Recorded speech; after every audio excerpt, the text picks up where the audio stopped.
At, ilang araw bago ang Labor Day. Oo, binabanggit kanina ng sekretary, natapos pinag-aaralan na. Panibagong proseso, panibagong proseso para doon sa kailangang adjustment na gagawin doon sa minimum wage. So automatic na pala, no, hindi na kailangan ng direktiba ulit ng Pangulo na reviewin nyo kung papanahon na ba. Ito yung adjustment doon sa minimum, yung sinasabi niya dapat walang gap. Iba naman yung petition ng iba't ibang grupo sa taas sweldo. Pero may nanghihingi ng 200, may nanghihingi ng 1,000. Oo, nakita ko yun, 1,000. Kaya lang, sabi ni Secretary kanina nga, ay tapos na lahat ng regions na nakapagbigay na ng taas sweldo. So, ibig sabihin po nun, maghihintay tayo ulit ng panibagong 1 taon. Unless, otherwise, merong nakabinbin na legislated wage hike, di ba? May nakabinbin naman talaga. Merong Senate at saka, hindi ba abutin ng eleksyon at mapagsasara na naman ng palitan ng Kongreso, At saka, aabangan natin. Bagay, ang good news doon, merong 170,000 jobs na bakante na nag-aantay. Sana nga lang ay marami rin yung makapasok. At saka sana tugma. Tugma doon sa pangangailangan. Yun ang sinasabi ni Secretary Laguesma kanina na yung tanong mo sa job jobs mismatch, ang ginagawang solusyon doon, upskilling and reskilling or training ng mga manggagawa para tumugma doon sa bakanting trabaho na pwede nilang mapasukan. Tinatanong ko kasi kanina, gusto ko sanang tanong kanina, ilan ba dito yung local? Ilan yung abroad? Dahil, alam mo na, yung mga kababayan natin, syempre, ang gusto, yung kayang buhayin yung pamilya at kayang ibigay yung kanilang pangailangan. Mamaya, aalamin naman natin, dahil joining yung isang ating kasama na may interview ngayong umaga, kung magkano nga ba yung may binabanggit na nakabubuhay na sweldo. Yung family daily living wage. Alam mo, ang hirap kasi dyan, yung sa panig ng pamahalaan. Ng manggagawa at saka ng negosyante. Kasi ipit. Alam mo yon, hindi naman tali ang kamay. Hindi naman sila pwedeng basta-basta lang magtaas ng sweldo. Dahil may epekto doon sa inflation. Kumbaga sumirit domino effect. Tumaas lalo ang presyo ng bilihin. May ganun So ang hirap. Hindi rin ang sinasabi ng employer naman, pagka ganun, baka magbawas naman ng mga empleyado. Although lagi na nating naririnig yun.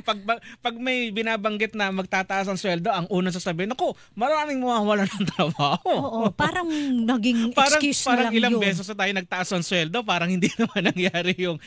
Kaya nga, ang hirap... balansehin. Sa panig naman ng mga manggagawa, hindi mo rin naman sila masisisi. Nahihingi sila ng dagdag sweldo dahil halos wala na nga natitira sa sweldo nila sa taas ng presyo ng serbisyo at bilihin. Diba? Para kami ay mabuhay. Anyway, nasa atin ang linya ang Executive Director ng Ibon Foundation na si Sir Sunny Africa. Sir Sunny, magandang umaga. Welcome once again sa DCBB Christian at Tuesday. Good morning po. Ay, magandang umaga. Gusto na po. Sorry. Sir Sunny, eto na naman tayo sa next week, Labor Day na naman. Alam nyo naman, pagka ganitong panahon, hindi ba, hindi nawawala sa usapin, ay yung dagdag sweldo. Ano ba ang nakikita nyo na dapat na halaga ng itataas sa sweldo ng mga manggagawa sa panahong ito?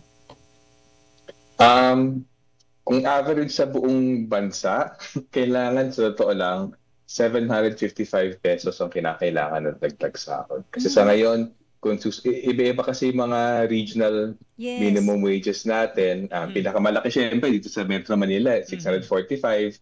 Pero yung bumababa yan ng as low as 380 pesos sa Libawa dito sa Mindanao, sa BARM. Pero kung i-average yung minimum wage sa buong Pilipinas, more or less 470 pesos siya. Tapos bakit sa computation ng ibon, ng family living wage, yung kailangan ng pamilya ng 5, hindi naman maluhong buhay. Yung medyo relatibong stable, decente, na 1,225. Ang balanse nun, more or less 765 pesos nationwide kailangan. 755 dapat ang o dagdag? Dagdag. Dagdag yun. yun. Kaya nga, Oo, para kasi ma-meet yung kasi- 1,225 na kailangan. Kasi 470 lang ngayon eh. Correct.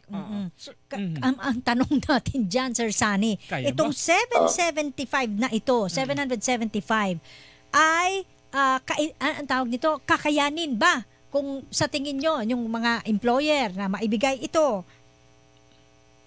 Well, tingin namin kung biglaan, mahirapan talaga sila. Kasi medyo dahil nasanay nga sila sa mababang sahod, hindi na orient yung kanilang sistema na mag-absorb ng ganyang kalaki. Kung isang bagsak, hindi kakayanin. Pero ang punto namin dyan, yung binibigay ng mga yun na barya, di ba? 10 piso, 20 pesos, 30 pesos, kulang talaga siya. Sa amin, suportado namin yung panukala ngayon na 200 pesos across the board. Bilang panimulang hakbang. Kasi kung yung 200 pesos across the board ang ibigay, alam nyo ba, ano lang yan? Roughly 12% lamang ng tubo ng kumpanya ang kailangan ibigay ng mga employer para masuportahan yung 200 pesos across the board. So para sa amin, pwede naman hakbang-hakbang yan. Unahin yung 200 pesos. Kapag may pera na sa bulsa yung mga manggagawa, papaikutin na sa ekonomiya yan, mas lalago yung mga negosyo, mas kakayanan magbigay ng magdagdag na sahod. So ano yan? Sa amin, kailangan simulan. Yan ang punto eh. Hindi pwede magkasya dito sa barya. Hindi pwedeng hindi mo simulan eh. Kasi kung hindi, kailan pa? Maiiwan at maiiwan. Alam mo, magandang tanong mo na kailan pa kasi syempre subabay naman natin yung takbo ng ekonomiya. Kasi sabi palagi ng gobyerno, kung maganda takbo ng ekonomiya, hindi pwede mag-wage hike kasi madidiskarel at takbo ng ekonomiya. Kung krisis, sabihin, hindi pwede magbigay ng dagdag sahod kasi may krisis, kailangan makabangon. Isip mo ngayon, kung magandang takbo ng ekonomiya, hindi pwede magbigay dagdag sahod. Kung may krisis, hindi kailan pwede magdagdag ng sahod. So, gusto sabihin ng gobyerno at ng mga employer, kahit kailan hindi pwede magdagdag ng sahod. So, Sunny, ang babanggitin niya ng ating mga negosyante, as usual, pag nagtaas kasi ng ganyang kalaki, let's say 200, maraming mawawalan ng trabaho at ipapasa lang din sa mga consumer yung taas sweldo. In short, tataas din yung presyo ng bilihin. Sir, ganun din ba yung nakikita ninyo dito? Hindi, alam nyo, ang hamon palagi namin, nag-iibon naman, dumadalo kami sa mga hearing sa Kongreso, dumadalo kami sa mga initial wage board hearing. Sobrang simple yung tanong namin palagi sa lahat ng mga nananakot na negosyante. Ipakita nyo yung inyong financial statements na pinapakita na hindi nyo kaya magbigay ng dagdag na sahod. Kasi yung palakot ng ganyan ng mga negosyante, dalawang pinagmumulan eh. Una, ayaw nila bumaba ang tubo nila. Yun. Ikalawa, para hindi bumaba ang tubo nila, pinapasa nila sa consumer, sa presyo ng produkto, yung dagdag na sahod. Pero ang punto namin, hindi kailangan magdagdag ng presyo kung tumanggap ng napakalit na bawas sa tubo ang mga negosyante. Kasi alam niyo ito, isang mahalagang punto. Kung i-average mo across micro, small, medium, large enterprises, sa lahat ng sektor ng ekonomiya, sa lahat ng rehiyon ng Pilipinas, alam niyo ba, yung compensation, yung ginagastos sa manggagawa, 11% lamang ng total expenses. Sa amin, yung punto na yan, isang mahalagang pagmulan kasi totoo naman, iba-iba yung kakayanan ng mga negosyante. Pero isang kapansin-pansin na ilang taon na kami nag-attend ng mga hearing, panay ang panakot ng mga negosyante. Panay ang sabi, tataas ang presyo ng bilihin. Mobili kami magsara. Magtatagal kami ng manggagawa. Sa amin, sobrang simple lang. Ni isang beses sobrang simple lang, magpakita kayo ng financial statements nyo. Pero hindi nyo pinapakita. So, sa amin, kahit kailan kami ba, nagmumula Sir Sunny, doon sa mga na-atenan nyo o nadaluhan nyo na mga pagdinig dyan sa Kongreso, kahit minsan ba walang nailatag na kanilang financial statement, yung mga employer? Ang pinakamalapit sa isang hearing sa Kongreso, may isang textile manufacturer. Pinakita na yung datos niya. Pero medyo iba yung context kasi yung textile manufacturer nun, ilang taon nang palugi dahil dun sa kompetensya mula sa China. So sa amin, di ba, may context yung mga bagay-bagay, pero iisa lamang yon. At sa amin ang punto namin, isa lamang yon. Pero bawat regional wage board hearing, nagtataka kami, yung regional wage board, tripartite yan eh. Yung gobyerno, yung manggagawa, yung employer nandyan. At nagtataka namin palagi, kung magsasalita yung negosyante na sabihin hindi namin kaya, tatagapin ng gobyerno. Kung sabihin ng manggagawa, hindi naman kaya mababang sahod, ang daming binibigyan ng data sa pagtaas ng presyo ng bilihin, ang daming pinapakita ng data sa kaya naman theoretically ng mga negosyante mabigyan ng dagang sahod, hindi pinapakinggan. Sa amin, mas sisisihin namin ngayon yung gobyerno. Kasi kaya nandiyan yung Department of Labor, kaya nandiyan ang mga regional wage boards, di ba mga government bodies to, para ang dapat kinikilingan nila, yung mahinang boses, yung iniipit. Hindi yung malakas ang boses, siguro malakas mag-suporta ng election campaign, hindi ko alam. Ayoko na mag-speculate, pero may problema na gano'n hindi pinapakinggan yung manggagawa. Pero ang dali-dali pakinggan yung ano man sinasabi ng mga negosyante. Sa inyong pananaw ba, Sir Sunny, mas okay ba yung regional tripartite, yung dumidinig ng sweldo, o yung legislated na binabanggit natin? Well, dalawang aspect ng usapin na yan. Sa pangkalahatan, bigo talaga yung regional tripartite wage boards dun sa pagbigyan ng sahod. At aming simpleng datos para dyan, kung i-compute yung halaga ng minimum wage mula 1989 nung pinatupad yung regionalization, alam nyo ba, mas mababa yung halaga ng sahod ngayon, tanggal yung epekto ng inflation, mas mababa ang halaga ng sahod ngayon kumpara sa 1989. No. So sa amin, kabiguan niya, grabe di ba? Ang exception dyan, NCR. Sa NCR, 4% higher sa NCR, pero NCR lamang yan. In the other regions, 23% lower ang halaga ng sahod. At ano yan binaybay namin every minimum wage hike since 1989. Pinupute namin yung inflation galing sa PSA. Wala naman datos galing gawa-gawa ng ibon dyan. Inflation dito galing sa PSA, wage hike dito galing sa National Wage and Productivity Council. 77% na lamang halaga ng minimum wage ngayon kumpara dun sa 1989 on average across all regions. Ang only exception, NCR, ano ba yung 4%, di ba? Ilang dekada na sinasabi, booming economy, pinakamabilis sa Asia. So even yung sa NCR na pinakamalaking, even sa NCR na bukod tanging may pagtaas, bagya lamang, may 4%. Parang 4 na piso sa 100 piso. Sir Sunny, parang paurong no? Ay, oo. Ayun talaga yung exactly yung point na yan. Paurong tayo dyan. Sa harap ng sinasabing grabe yung paglugo ng ekonomiya, ngayon, lumabas ng mga 2 weeks ago lamang, dumadami ng bilyonaryo sa global list ng billionaires ng Forbes sa buong mundo. Parang nahuhuli yung manggagawa. At sa amin, malaking bahagi dyan ay yung kabaratan ng sahod at malaking responsibilidad dyan yung gobyerno. Sir Sunny, kanina may binabanggit si Secretary Laguesma, nakausap din namin na bukod dun sa mga jobs fair, pagbibigay ng trabaho, taas sweldo, gumagawa rin daw ang pamahalaan tulad ng mga kadiwa at pampababa ng presyo ng bilihin, katulad na lang ng bigas sa Visayas na 20 pesos soon. Makakatulong din ba? Makakatulong kung makachamba ka, ikaw yung maambunan ng mga benepisyo na yan. Isa napapansin namin, hindi na naman ito Marcos administration. Isa napansin namin, mahilig yung gobyerno maglabas ng programa para kung wari may ginagawa, pero yung talaga naabot niya ay kakaunti lamang. So sa amin, isang magandang halimbawa yung pinangakong 20 pesos dito sa Visayas, di ba? Mag-launch ng program. Mukhang minadali nila kasi nung in-announce yung program, binasa namin lahat ng press release. Galing sa Department of Agriculture, galing sa PNA, lahat ng news reports, binasa namin. As far as we can tell, about 4.5 to 5 billion pesos lamang ang budget na yan.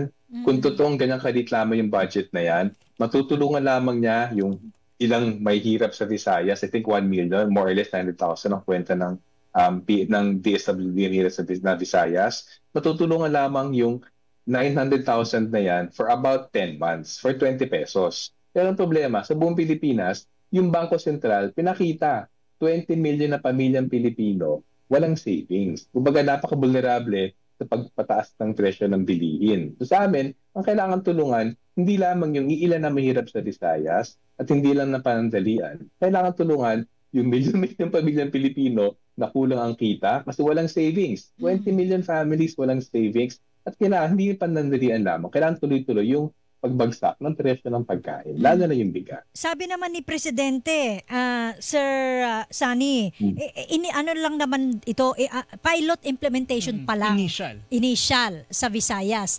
Tapos later on, sabi naman niya, for next year's national budget, isasama na yan para sa buong bansa na i-implement at ma-implement siya ng pangmatagalan, gagawing sustainable. Alam mo, hirap paniwalaan yung mga pangako kasi magtatatong taon na si Pangulo Marcos sa pwesto. Nagdi-election isang taon. At sinabi nga niya, i-interview siya last year. Ang simple pangarap niya, wala nagutom na Pilipino. Pero alam niyo ba, ayon sa SWS, dumoble ang nagugutom na Pilipino since June 2022. Nung umupo si Pangulong Marcos, 2.9 million pamilya nagsabi na gutom sila. June 2022. Sa huling March 2025 survey ng SWS, humigit dumoble to 7.5 milyong pamilya na sabi na gutom sila. So ikalawa, una, dumaring bilya na gutom, may poder na siya. Ba't hindi niya ginawa yan? Pero may napaka-specific na example. Noong unang linggo ng December 2024, in-expand may piniriman si Pangulo Marcos na supposedly yung suporta sa industriya ng bigas, dadagdagan ng 20 bilyong piso. Ngayon kasi may 10 billion pesos Rice Competitiveness Enhancement Fund. Yung 10 billion, pumirma siya ng batas, dapat maging 30 billion yan. This the first week of December yan. Anong ginawa niya nung pinirmahan yung national budget nung katapusan ng Disyembre? 3 weeks later, yung 5 billion pesos lamang na dagdag para sa rice fund na yan, vinito pa niya. Netong epekto, for 2025, walang dagdag na budget para dun sa rice support fund na yan. So sa amin, yun na, may poder ka na eh. May poder ka na, may batas ka ng pinasa na dapat dagdag 20 billion pesos, pero siya mismo, hindi pinatupad yung 20 billion, vinito pa nga niya yung 5 billion na dagdag. Ba't paano natin papaniwalaan na sincero siya na sa next budget ay papataasan niya yan? At kung natin kalimutan, yung maginawang kalikot sa budget for 2024 and also 2025 budget ay pare-accommodate yung pork barrel ng kanyang mga alyado sa politika. So again, medyo ang hirap na paniwalaan niya na bigyan ng pagkakataon eh. 3 taon na panungkulan niya, itong very specific na supposed dagdag sa budget hindi niya binigay noong December, ba't natin papaniwala ngayon itong sinasabi na hindi, aalagaan ko kayo sa next budget for 2026. Sir Sunny, last question from my end. Aside from taas sweldo at pagpapababa ng bilihin, ano pa yung nakikita nyo pwedeng paraan para at least maka-catch up man lang yung ating mga kababayan na kapos yung kinikita? So sa amin, kagat talaga, alam ko, medyo maraming naiinis sa walang katapusang ayuda. Pero kung sa pala ng kagipitan, ay doon talaga yung pinakamabilis na suporte. Ang punto lang siguro, kailangan sabayan nyo ng mas murang pagkain. At yun nga, kung hindi kaakibat ng pagdagdag ng ayuda, kung walang kaakibat na pagsuporta sa agrikultura para magmura ang local production natin at pagkain, hindi talaga sasapat yung ayuda. So sa amin, ganun kasimple lang at nakakalungkot na binawasan ng budget for agriculture, for irrigation itong 2025. Kasi kung hindi bigyan ng support ang agrikultura, hindi talaga bumura yung pagkain. Tapos, last point lang pala, yung sinasabi niyang 20 pesos per rice per bigas, kaka-check ko lang ngayon, yung pinangako niya na budget talaga ay 4.5 billion pesos. Tapos may maximum pala na 10 kilos lang pala per family per week. Per week. Oo. So kung ubusin yung 4.5 billion na yan, dun lamang sa mga mahirap sa Visayas, 900,000 na hirap ang pamilya, 5 buwan lamang ang suportaan na yan. Sa amin, kulang na kulang yan. At ngayon, ang tanong, kaya ba isubsidyo yung 20 milyong pamilya na walang savings? Kaya ba suportan? Even yung pinapakita ng DSWD na 5.5 milyon na mahirap, wala siyang budget para dyan. Sa amin, pinapangako yan kasi nga medyo halala na, bagsak kanyang approval ratings. Alright. So sa tingin nyo, yun yung nagbunsod sa pamahalaan para ipatupad itong 20 pesos na rice program para lang dyan sa eleksyon? Mukha kasi napansin napakahilaw yung proposal. Yung nga, hindi pa nga malinaw eh. Yung pag-subsidize nila, hindi malinaw kasi subsidize nila yung retail price. Hindi malinaw kunya ba dahil mag-i-import sila ng mas mura tapos subsidize nila yung bibenta nila. Hindi malinaw kung yan ay galing lahat sa NFA stocks or dadambay sa Kadiwa centers. Medyo hilaw yung proposal eh. Kaya medyo kapansin-pansin, nung lumabas yung huling Pulse Asia survey, I think 2 or 3 weeks ago, nabagsak ang kanyang approval ratings kumpara kay Vice President Sara Duterte, medyo yung timing medyo weird eh. Sa amin, hindi kami naniniwala na sincero sa pangkalat ng administrasyon. Kasi may 3 taon na siya. Sa amin gito kasimple lang. 3 taon ka na nasa poder, kung hanggang sa December 2024, nag-bawas kayo ng budget para sa bigas, para sa industriya ng pallet ng bigas, wala ka ng credibility eh. Kasi nga, timing, announce mo yan, dahil palapit ng eleksyon. Medyo kaduda-duda. Hindi pa. I mean, 4.5 billion pesos. Makakatuloy sa maabot. Pero yung point namin, lahat ng mga programang ina-announce, whether food stamps or kadiwa, bilangin natin ilan yung talaga naabot nila kumpara sa nangangailangan. Nakapos palagi yung binibigay na supposed tulong niyan para sa lahat na nangangailangan. Sa amin yun nagpapakita na hindi gaanong sincero at hindi masyadong ginagamit yung buong recurso ng gobyerno para tulungan ang ordinaryong Pilipino. Alright. With that, Sir Sunny, salamat po sa inyong mga opinyon at mga input na ibinahagi sa amin. Sa susunod po ulit, wag po kayo madadala. Thank you, Sir Sunny. Thank you po. Ingat po. Salamat po. Mga kapuso, nakausap po natin si Sir Sunny Africa, Executive Director ng Ibon Foundation. Oras sa Hilingan, walang pinoprotektahan.